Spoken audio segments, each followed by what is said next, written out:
Morning. અગાઉના video લેક્ચરમાં ચર્ચા કરી હતી પ્રકરણ નંબર 10 રેખાઓ વિશે અને એમાં જોયું હતું સ્વાધ્યાય 10.1 દાખલા નંબર 3 સુધી. આજે ચર્ચા કરીશું સ્વાધ્યાય 10.1 દાખલા નંબર 4. તો એની અંદર આપેલું છે દાખલા નંબર 4 700 અને 3 4 થી સમાન અંતરે હોય 700 અને 3 4 થી સમાન અંતરે હોય તેવું x અક્ષ પરનું બિંદુ શોધો. જો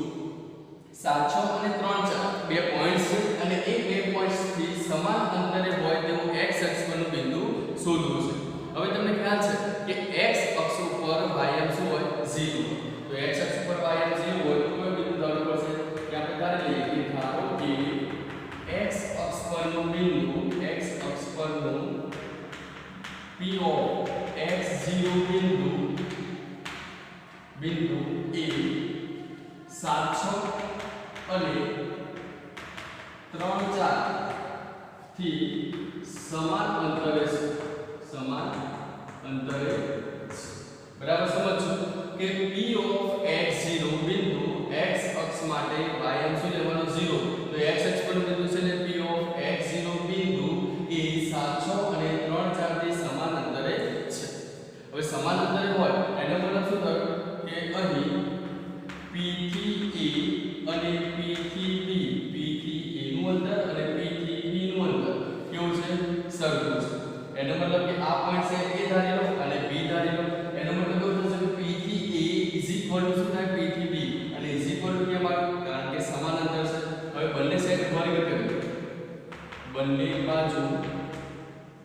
a વર્ગ કરો, બંને બાજુ વર્ગ કરો તો શું થશે pa સ્ક્વેર pb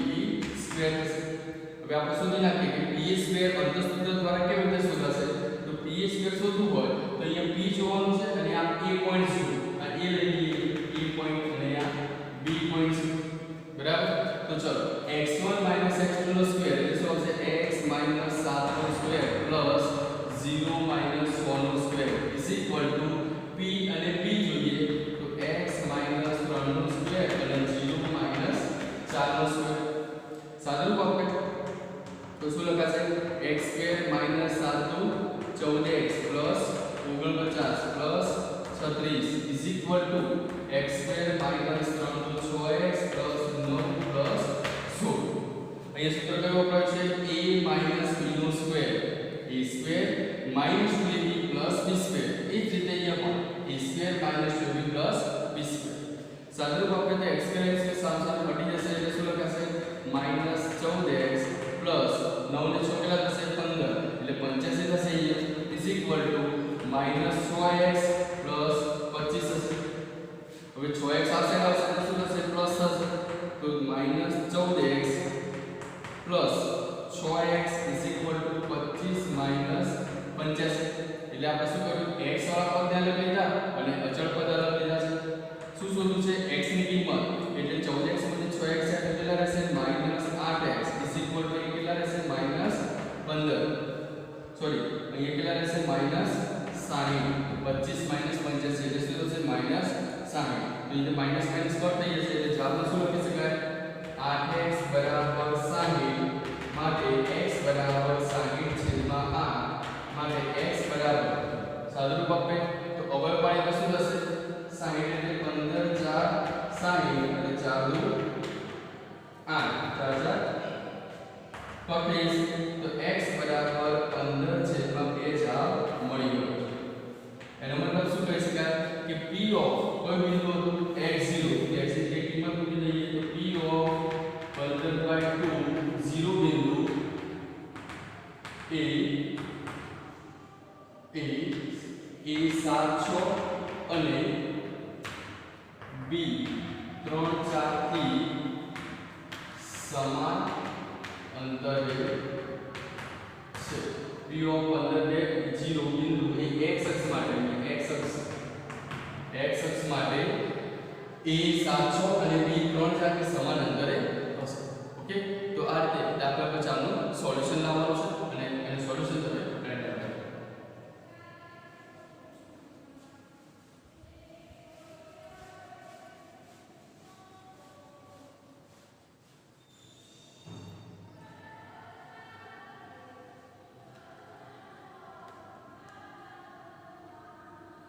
હવે જોઈએ સ્વાધ્યાય 10.1 દાખલા નંબર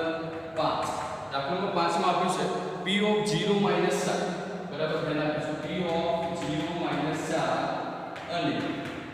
q of b છે b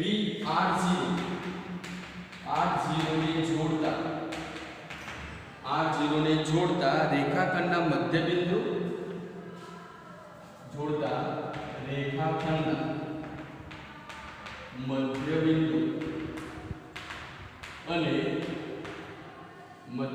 અને ઉગમ બિંદુમાંથી પસાર થતી રેખાનો ઢાળ શોધો અને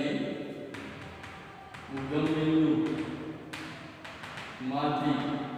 પસાર થતી રેખાનો ઢાળ શોધવાનો છે. તો સૌથી પહેલા એ ક્વેશ્ચનમાં આપો છે કે બે બિંદુઓને જોડતા રેખાખંડના મધ્યબિંદુને યામ આપણે શોધવા પડશે. એટલે સૌથી પહેલા લખીશું કે અહીં p of 0 minus 4 અને b r0 ને જોડતા રેખાખંડના મધ્યબિંદુ ના યામ શોધી લઈએ. આપણે તો મધ્યબિંદુને યામ દાખલા તરીકે m of xy હોય તો શું લખી શકાય? m of xy is equal to સૂત્ર શું યાદ છે? આપણને ખ્યાલ છે x1 x2 છેદમાં 2 y1 y2 છેદમાં 2. આગળના વિડિયોમાં ચર્ચા કરી હતી કે મધ્યબિંદુનું સૂત્ર શું થાય? x1 x2 y2 અને y1 y2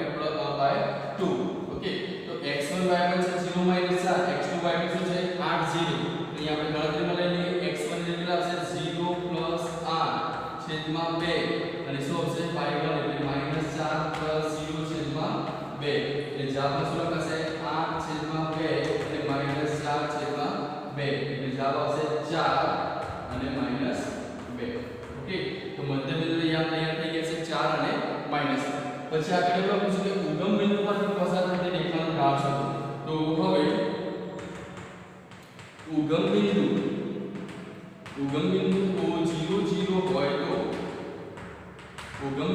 O00 હોય તો m of xy is equal to કેટલા થાય 4 2 છે અને O00 બરાબર કેટલા છે? આપણે લઈ લઈએ ઉગમ બિંદુ આને લઈ લઈએ x1 y1 અને આ શું થશે x2 y2 કેટલા થશે 0 0.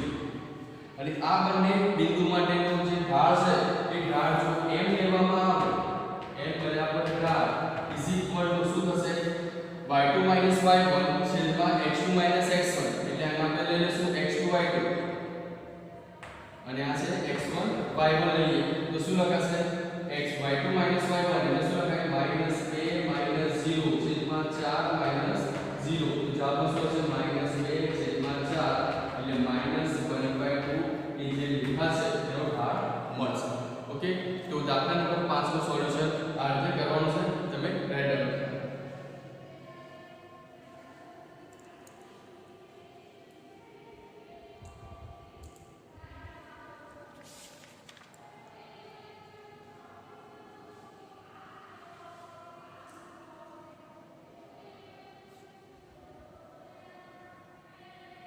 હવે જોઈએ સ્વાધ્યાય 10.1 દાખલા નંબર 6. દાખલા નંબર 6 માં આપ્યું છે પાયથાગોરસના પ્રમેયનો ઉપયોગ કર્યા વગર બતાવો કે પાયથાગોરસના પ્રમેયનો ઉપયોગ કર્યા વગર બતાવો કે બાકીનો જે પોઈન્ટ્સ છે પોઈન્ટ્સ કયા કયા છે 4 4 3 5 4 4 3 5 અને 4 4 3 5 અને -1 કાટકોણ ત્રિકોણના શિરોબિંદુ છે. તો અહીંયા ધ્યાન રાખીશું કે પાયથાગોરસના પ્રમેયનો ઉપયોગ કરવાનો નથી અને એ સિવાય બતાવવાનું છે કે જે ત્રણ બિંદુઓ છે કાટકોણ ત્રિકોણના શિરોબિંદુ છે. તો આપણને ખ્યાલ છે કે કાટકોણ ત્રિકોણના શિરોબિંદુ હોવા માટેની શરત કે કોઈ પણ બે બિંદુનું જે ઢાળ છે m1 અને m2 એનો જે ઢાળ છે જવાબ કેવો આવશે -1 અને જો -1 ઢાળ મળી જશે તો આપેલા ત્રણ શિરોબિંદુ એ કાટકોણ ત્રિકોણના શિરોબિંદુ કહી શકાય બરાબર તો એ લખીએ કે અહીં અહીંથી a = 4 4 b 3 5 અને c -1 આપેલ છે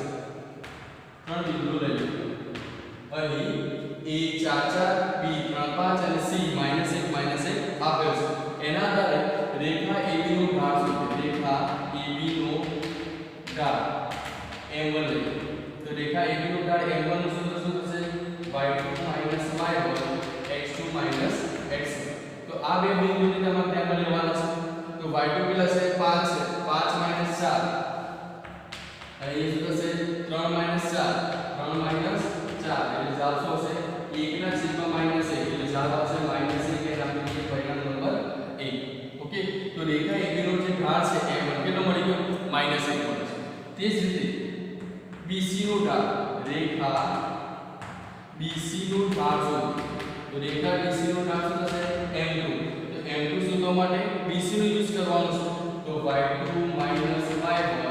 x2 - x1 તો x2 y1 થઈ જશે આ x2 y2 થઈ જશે તો એ પ્રમાણે જઈએ તો -1 - 5 છેદમાં -1 - 3 તો જવાબ કેટલો આવશે -6 છેદમાં -4 એટલે 6 ના છેદમાં 4 3 ભાગ્યા 2 આ પરિણામ નંબર 2 આપીએ 3 દુ 6 અને 2 ને 4 હવે AC નો ઢાળ શોધી લઈએ તો લઈએ રેખા AC તો રેખા AC નો જે ઢાળ છે એ લઈએ m3 તો m3 નું સૂત્ર લઈએ y2 - y1 x2 - x1 તો A અને C ને ધ્યાનમાં લેવાનું છે તો શું છે -1 - 4 -1 - 4 અહીંયા પણ થશે -1 - 4 એટલે જવાબ શું હશે -5 છેદમાં -5 એટલે જવાબ શું હશે 1 5 5 છટી જશે માઈનસ માઈનસ શું થશે પોઝિટિવ એટલે એ થશે નંબર 3 હવે તમે જોઈ શકશો કે m1 નો જે ઢાળ છે એટલે કે રેખા AB નો ઢાળ છે એ -1 છે અને રેખા AC નો ઢાળ છે m3 એ કેવો છે 1 છે જ્યારે આ બંને ઢાળનો ગુણાકાર કરવામાં આવશે ત્યારે બંનેનો જવાબ કેવો થશે -1 થશે એટલે આપણે લખીશું કે હવે રેખા AB નો ઢાળ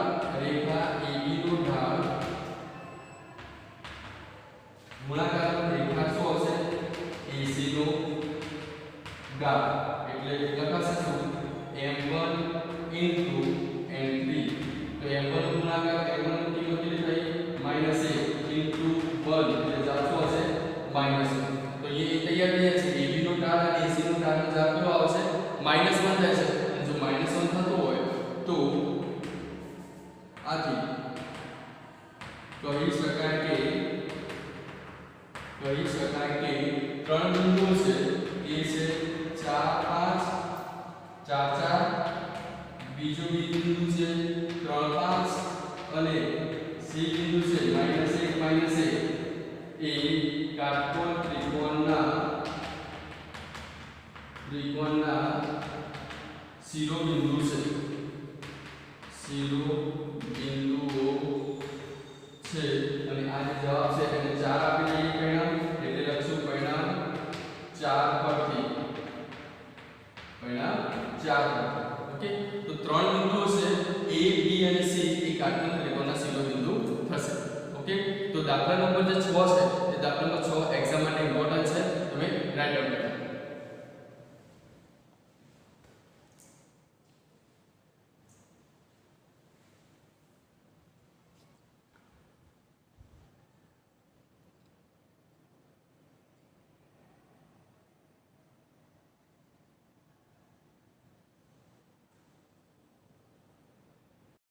હવે જોઈએ દાખલા નંબર 7 સ્વાધ્યાય 10.1 દાખલા નંબર 7 ઇમ્પોર્ટન્ટ છે કોઈક રેખા છે y અક્ષ ની ધન દિશા સાથે એક રેખા y અક્ષ ની ધન દિશા સાથે કેટલો ખૂણો બનાવે છે ઘડિયાળના કાંટાની વિરુદ્ધ દિશામાં ઘડિયાળના કાંટાની વિરુદ્ધ દિશામાં 30 અંશના માપનો 30 અંશના માપનો ખૂણો બનાવે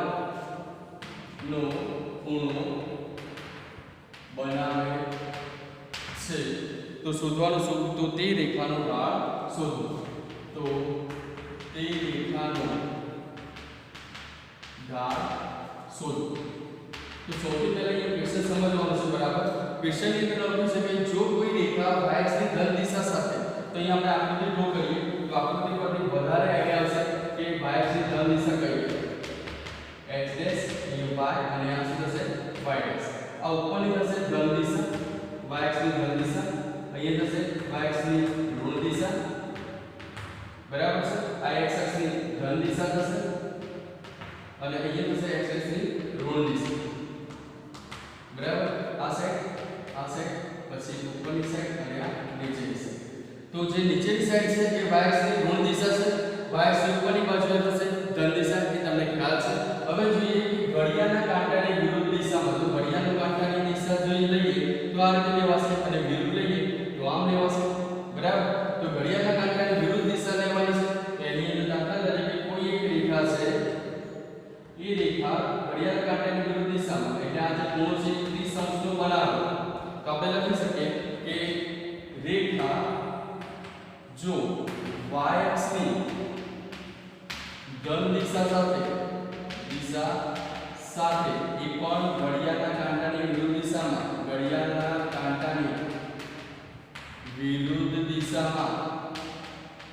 30 અંશનો ખૂણો બનાવે તો આકૃતિમાં દર્શાવ્યા મુજબ શું થશે આકૃતિમાં દર્શાવ્યા પ્રમાણે જોઈએ તો 30 અંશ અને આ 90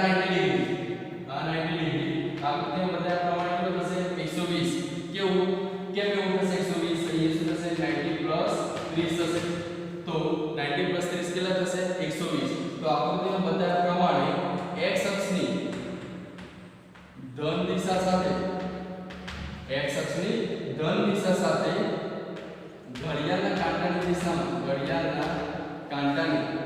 ઘડિયાળના કાંટાની દિશામાં 120 અંશનો ખૂણો બનાવશે બરાબર ધ્યાન આપીશું 120 અંશનો કેવી રીતે તો 90 + 30 થશે તો 90 + 30 આ 30 તો છે અહીંયા 90 તો 90 એડ થશે તો 90 + 30 કેટલા થશે 120 થશે અને એ પણ x અક્ષની ધન દિશા સાથે માટે ખૂણાનું જે માપ છે તે થીટા બરાબર કેટલું થશે 120 અંશ થશે બરાબર હવે આપણને ખ્યાલ છે કે કોઈ પણ રેખાનો જે ઢાળ છે એ ઢાળને ક્યાં નામ કરીશું m રેખાનો જે ઢાળ છે એ ઢાળને શું નામ કરીશું m અને m બરાબર tan કિલો લઈ શકાય તો tan કિલો લઈ શકાય તો tan અને થીટા બરાબર કેટલા લેશું 120 હવે 120 નું માપ છે tan ની અંદર તેવું કોઈ માપ આપણને ખ્યાલ નથી તો આપણે શું કરીશું tan 180 માઈનસ શું કરાય 180 માઈનસ 60 લખાશે 180 માઈનસ 60 એટલે 180 માઈનસ 60 કરીએ તો કેટલા આવશે 120 એનો મતલબ એવો થયો કે માઈનસ tan 60 ની કિંમત કેટલી થાય માઈનસ કેમ આવશે કે પાઈ માઈનસ 180 એટલે શું લખાય પાઈ તો પાઈ માઈનસ થીટા સેકન્ડ ક્વાડ્રન્ટ થશે એટલે કે બીજા નંબરનું જે ચરણ છે એમાં tan શું થશે માઈનસ થશે આપણે પ્રકરણ નંબર 2 ની અંદર ભણી ગયા છે પ્રકરણ નંબર 2 ત્રિકોણમિતિય વિધિઓની અંદર ભણી ગયા છે કે જો પાઈ માઈનસ થીટા હોય તો tan શું આવે માઈનસ આવે તો માઈનસ ની અંદર tan શું લખાય 60 તો tan 60 ની કિંમત કેટલી થાય √3 તો માઈનસ √3 જ આવે છે ક્લિયર તો રેખાનો જે ઢાળ છે m બરાબર કેટલો થશે માઈનસ √3 ઓકે તો દાખલા નંબર 7 છે ઇમ્પોર્ટન્ટ છે આની અંદર ચેન્જીસ કહી શકાય ચેન્જીસ ની અંદર એ ખૂણો બદલાઈ ગયો 30 અંશ એટલે કે 60 અંશ 45 અંશ કોઈ પણ ખૂણો બને તો પણ તમને ગણતરી આવડવી જોઈએ ઓકે અને આકૃતિમાં પણ ધ્યાનમાં લઈશું ઓકે રાઈટ